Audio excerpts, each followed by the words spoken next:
Alô, amigas! Alô, amigos! Alô, você!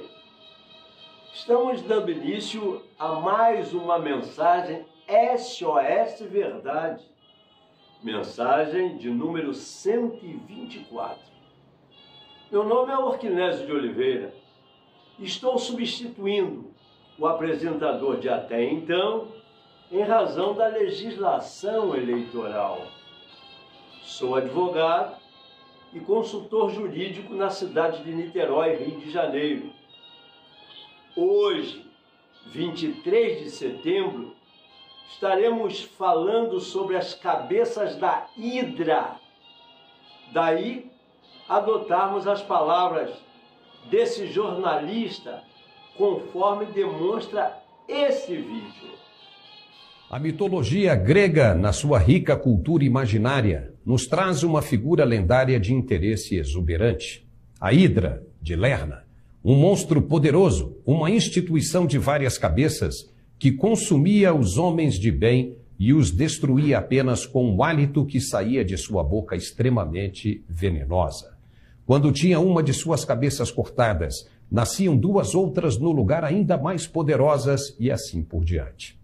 E é fascinante como o mundo moderno nos apresenta semelhanças com a mitologia grega. Descobrimos a cada dia que vivemos em uma realidade que não conhecíamos, que no Brasil, por exemplo, um poder é mais soberano que os outros. A mais recente ação contra a liberdade de expressão foi a menção de censura contra a Jovem Pan, que apresenta o programa Os Pingos nos Is, porque, segundo o TSE, são ditas coisas ali mais positivas sobre o atual governo do que negativas, e isso não pode. Mas um outro programa, na Rádio Band, chamado de O É das Coisas, critica e mete o pau em tudo relacionado ao mesmo atual governo, e, ao contrário da Jovem Pan, não recebe nenhuma repreensão por estar falando demasiadamente mal de um candidato. O mesmo acontece com as emissoras que destacam o que elas consideram de ruim no governo de forma exagerada. É o que sempre dizemos, são dois pesos e duas medidas diferentes. Não se trata aqui de tomar partidos e nem de atacar a honra de ninguém, por isso procuramos nos ater aos fatos e relatá-los, provocando raciocínio lógico e, consequentemente, ajudando na formação de uma opinião baseada em fatos.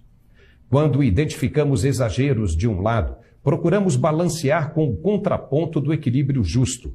E o que identificamos é um monte de ataques sem noção e inverídicos ao atual governo. Então, mostramos o contraponto, o outro lado. Quer um exemplo? O partido de esquerda entrou com uma ação no TSE para proibir o atual presidente e candidato de usar as imagens de 7 de setembro nas propagandas oficiais de rádio e TV, que, na verdade, não farão a menor falta, já que as mídias sociais fazem esse trabalho espontaneamente para o candidato. Mas o juiz eleitoral que julgou o recurso foi o senhor Benedito Gonçalves. Na posse do presidente do tribunal, ele mostrou simpatia e proximidade acima da média com o candidato de oposição que entrou justamente com o recurso.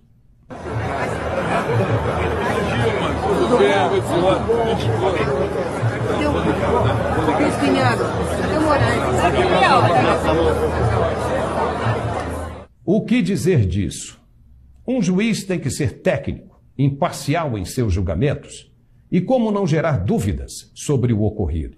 Tapinhas no rosto de um juiz e pedidos para uma ligação privada posterior?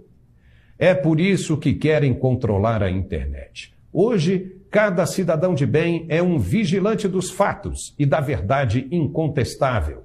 Não adianta tentar fugir. Sempre teremos uma câmera ligada para mostrar. Você já ouviu falar em Antônio Gramsci?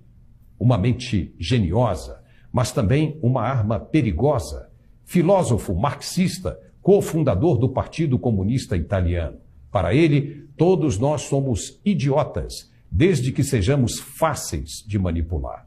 De acordo com Gramsci, uma revolução socialista deveria ser internalizada nas instituições e pessoas. Reverter toda a cultura, controle dos poderes constituídos, até implantar por completo o regime socialista. Não adianta deputados e senadores se reunirem em volta de um plenário e aprovarem qualquer que seja a representação de um desejo popular. E nem adianta o executivo sancionar leis ou decretos e se espernear. Pois onde existe um tentáculo da hidra, basta dizer para nada vingar. Talvez não soubéssemos disso e fomos pegos por uma surpresa que nos coloca em constante conflito de compreensão. Não entendemos as decisões de quem agora vemos que está no topo da cadeia alimentar. A força é tamanha que até o Ministério Público foi atropelado e ninguém teve coragem de anotar a placa do caminhão. O processo contra os empresários vai ficar nas mãos de quem o tem até agora. Não importa o que está escrito na Constituição ou nos códigos de processo civil.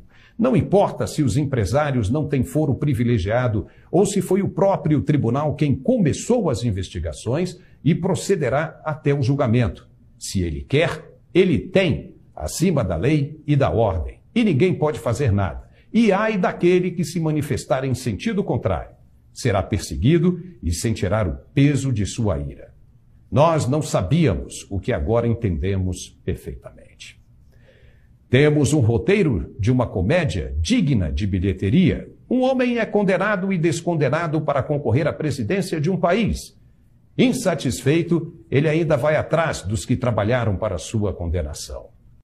Pessoal, estou indignado com o sistema de justiça, os meus advogados estão estarrecidos.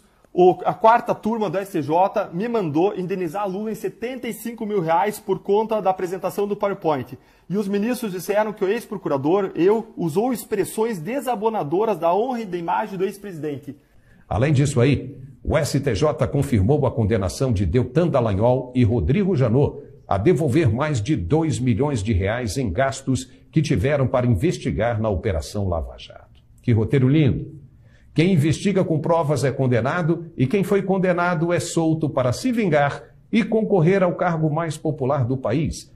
Esse é o Brasil que estamos descobrindo agora.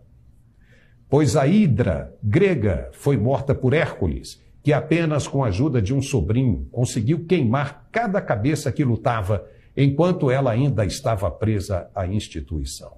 Só queimando as cabeças ele foi bem-sucedido.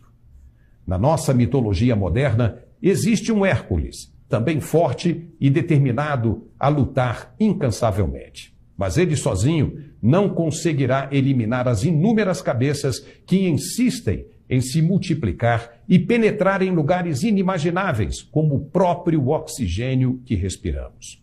A não ser que ele tenha um sobrinho escondido na manga, o que vemos pela frente é a ameaça à liberdade, religião e estrutura familiar. Se você chegou até aqui, por favor, se inscreva em nosso canal e não deixe de compartilhar. Nos ajude a crescer também. Muito obrigado.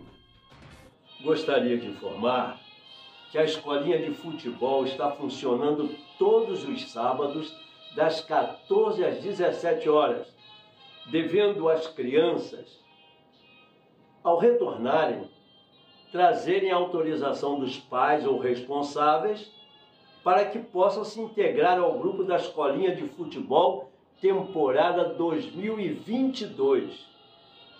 Lembrando que as crianças estão sob a coordenação do professor Júlio Alves, que faz esse atendimento com espontaneidade e gratuitamente.